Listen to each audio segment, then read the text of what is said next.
Ya, ini tamparan keras buat para peminat ilmu-ilmu kebatinan. Orang-orang yang bergantung kepada jimat-jimat, kepada batu-batu, kepada khadam-khadam, bahkan bergantung ke malaikat pun tidak boleh. Karena kita sebenarnya adalah permata yang malaikat pun pernah berguru kepada permata itu. Apa kata beliau? Ja'alaka fil alam al-mutawassit baina mulkihi wa malakutih. Jadi kalau dibuat ilustrasinya, jadi kita ini alam,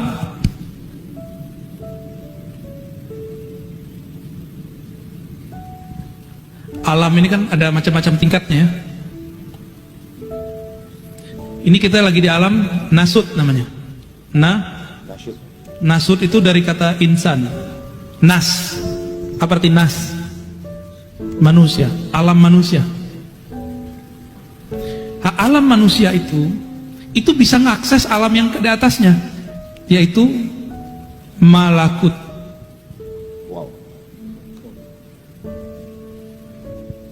Nasut ini juga disebut alam malak, alam nyata. Ini kita lagi di alam nasut, ini alam nyata. Bang Dik, kita di alam nyata. Ya.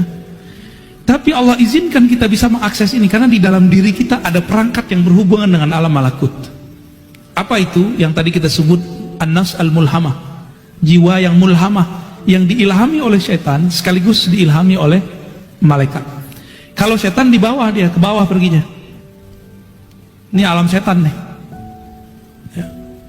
Di sini nih alamnya, alam iblis. Ya.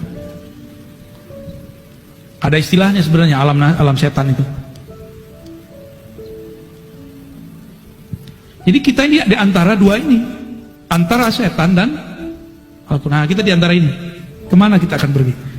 Di bawahnya lagi ya ada hewan ya, alam hewan, hewan ternak, buas, itu di bawah itu. Alam jin di sini Bang. Jadi perlu nggak kita minta bantuan sama jin? Mohon maaf ya jin ya, ini bukan ngeremain antum jin. Serius.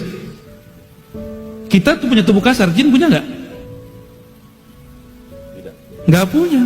Terus kenapa antum takut sama jin? Pengaruh film ya.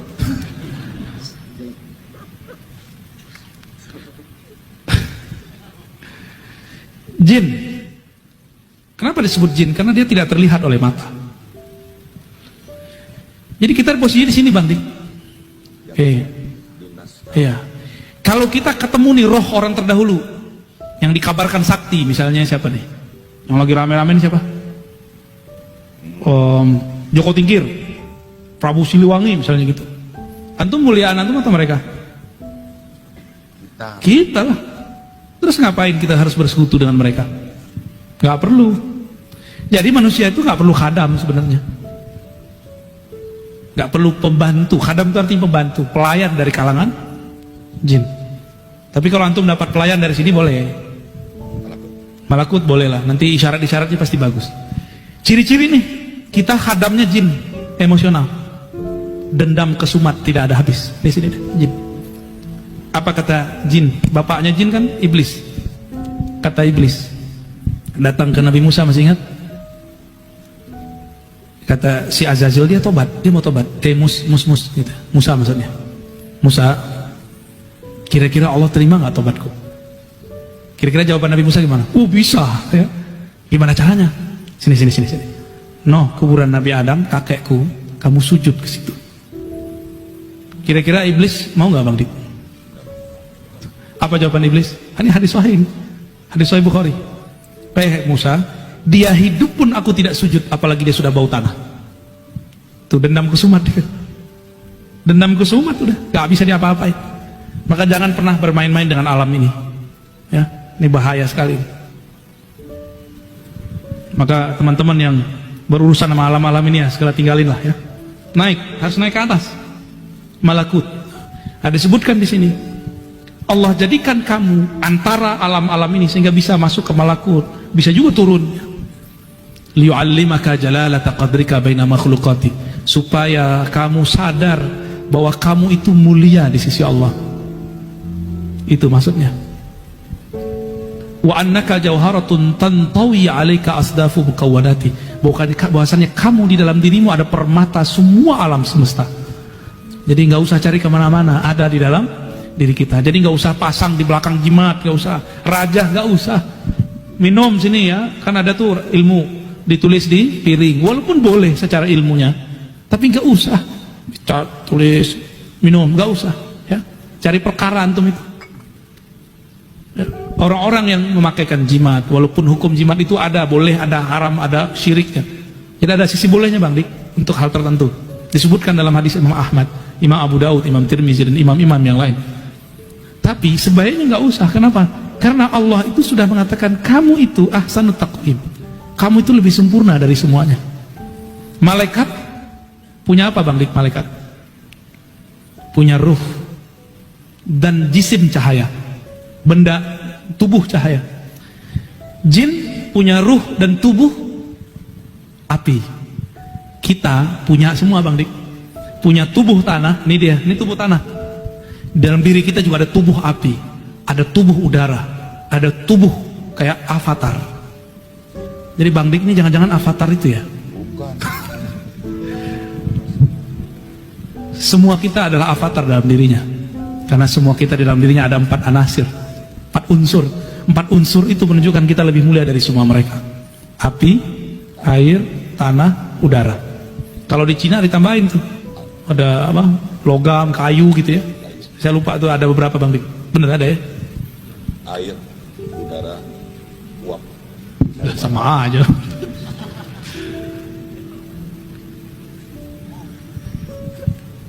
Jadi Allah SWT mengatakan kamu itu adalah jauharah, permata yang di dalam permata itu terkumpul semua permata-permata di alam semesta di dalam diri kita. Maka manusia itu boleh dihapuskan. Manusia itu disebut dengan alam kecil ya, semua boleh. Jadi kita ini alam semesta tapi kecil. Disebut juga miniatur alam. Bahasa kampusnya mikrokosmos. Kalau bahasa kandang jurang apa Bang Dik? Ya, alam itulah bahasa ilmiahnya kosmos. Alam besar, alam ini disebut makro. Planet, bumi, matahari ini, pohon-pohon, tanah, api, semuanya disebut makro. Makro, alam besar, al-alam al-kabir. Kita, di dalam diri kita juga ada semua itu. Di dalam tubuh Bang Dik ada pohon yang tumbuh. Itulah rambut-rambut, rumput-rumput ya. Tapi kadang-kadang benalu tumbuh juga Bang Dik. Polos amat sih Bang Dik. Tek-tek aja dibaca sama Bang Dik. Jadi kita ini alam kecil, alam semesta itu, nah kayak gini kira-kira. Apa yang ada di alam